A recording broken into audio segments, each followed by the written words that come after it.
నాజర్పేటలోని శ్రీ లక్ష్మీ నరసింహస్వామి వారి దేవస్థానంలో శ్రీ నృసింహ జయంతి ఉత్సవాలను ఎంతో వైభవంగా నిర్వహించారు.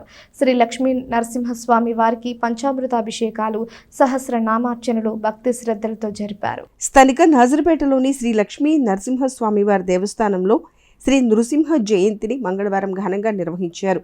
ఈ నెల 10వ తేదీ నుండి జరుగుతున్న ఉత్సవాలలో భాగంగా ప్రతిరోజు స్వామివారికి విశేష పూజా కార్యక్రమాలు నిర్వహిస్తున్నారు. మంగళవారం నృసింహ జయంతి సందర్భంగా ఉదయం 6 గంటల నుండి శ్రీ లక్ష్మీ నరసింహస్వామి వారికి పంచామృతాభిషేకాలు నిర్వహించారు. ఉదయం 8 గంటల నుండి శ్రీ నృసింహ హవనం, శ్రీ నృసింహ జయంతి వ్రతాలు ఎంతో భక్తి శ్రద్ధలతో జరిపించారు. శ్రీ పరమశివానంద భారతీ స్వామి ఆధ్వర్యంలో స్వామివారికి అభిషేకాలు జరిగాయి. పరిసర ప్రాంతాల నుండి పెద్ద సంఖ్యలో భక్తులు తరలివచ్చి స్వామివారిని దర్శించుకున్నారు. ఉత్సవాలను ఆలయ committee chairman K Chandrasekhar Reddy పర్యవేక్షించగా కె శివరామిరెడ్డి, ఎన్ బాలసుబ్రహ్మణ్యం, విజయ్ కుమారి, భార్గవ్ తదితరులు పాల్గొన్నారు. జూన్ 1వ తేదీ శనివారం హనుమత్ జయంతి ఉత్సవాలు, 5వ తేదీ బుధవారం శ్రీ లక్ష్మీ నరసింహస్వామి వారి కళ్యాణం, అన్నదాన కార్యక్రమాలు ఆలయంలో నిర్వహిస్తున్నట్లు తెలియజేశారు.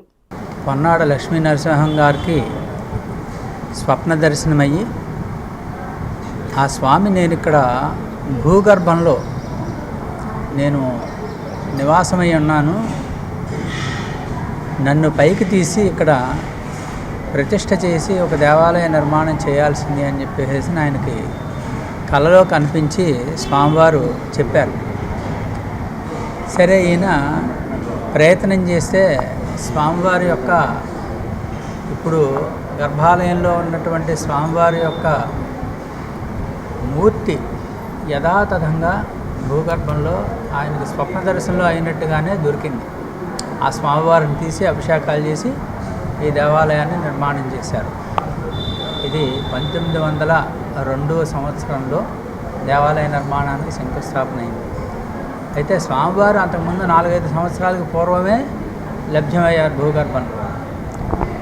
ఆ కృతంగా 100 సంవత్సరాలకు పైబడి ఈ దేవాలయం నాజర్పేటలో ఇక్కడ నివాసమయ్యి ఇక్కడ మనందరికీ కూడా కోరినటువంటి కోరికలన్నీ తీరుస్తూ, మన ఈతి బాధలన్నీ కూడా తీరుస్తూ మనల్ని సదా రక్షిస్తూ ఉన్నారన్నమాట. ఇక్కడ ఈరోజు మన తెనాలి నాజర్పేటలోని లక్ష్మీ నరసింహస్వామి వారి దేవాలయంలో శ్రీ లక్ష్మీ నరసింహస్వామి వారి జయంతి పర్వదినాన్ని పురస్కరించుకొని ఈరోజు స్వామివారికి ఉదయం నుంచి పంచామృత అభిషేకములు, హోమములు, అనంతరం స్వామివారి దివ్యమంగళ రూపాన్ని, దర్శన భాగ్యాన్ని భక్తులకు ఏర్పాటు చేయటం జరిగినది. ఈరోజు తెల్లవారుజాము నుంచి మన దేవాలయానికి పరిసర ప్రాంత ప్రజలు అనేక వేల మంది వచ్చి స్వామివారి దర్శన భాగ్యాన్ని చేసుకొని తీర్థప్రసాదాలు స్వీకరించి స్వామి యొక్క కృపకు పాత్రులగుతున్నారు.